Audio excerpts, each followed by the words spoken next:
If Sir Keir Starmer ever had control of the Labour Party, he now seems to have lost it. He wants you to believe that under his leadership he has created a new party. But this week's developments show not only that he is almost incapable of committing to anything, but that Jeremy Corbyn's legacy is alive and well. In fact, it seems to be thriving. First, it was Azhar Ali, who Sir Keir initially backed, indeed sent shadow cabinet members onto the airwaves to defend him and to help him. Then it emerged former MP and then Hindburn parliamentary candidate Graham Jones allegedly also made deeply unpleasant remarks at the same Labour Lancashire meeting. Now, if the leader of the opposition is serious about tackling this problem, he needs to tell us who else was at this meeting. Were there senior party members there? Were there members of the shadow cabinet? Why does it seem as if these anti-Semitic comments went unchallenged? Why didn't somebody stand up and say, you can't say that? If they had, surely we would know that by now. But Sir Keir's work doesn't end there. The rot left by Jeremy Corbyn continues to thrive. Take the example of the member of Coventry South, Zara Sultana.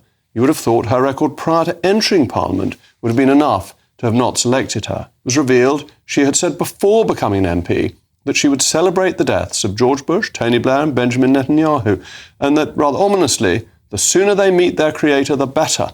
The concepts of justice and accountability don't truly exist in this life, only in the next.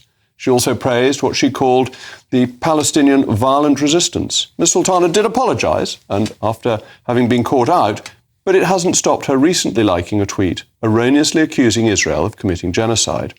But what about the member for Poplar and Limehouse, Afsana Begum, who thought it sensible to pose for photos with a group that justified the 7th of October attacks as resistance to apartheid?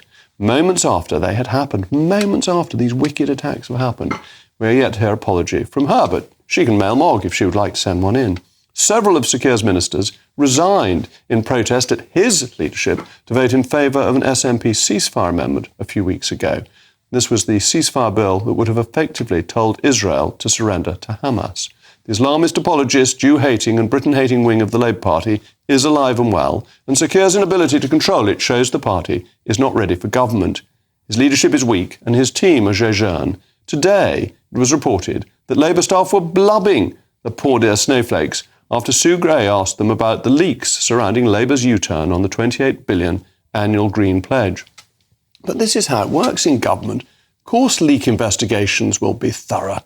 Good for Sue Gray, who is an effective operator, and people who want to govern need to have a backbone, not burst into tears when asked a difficult question.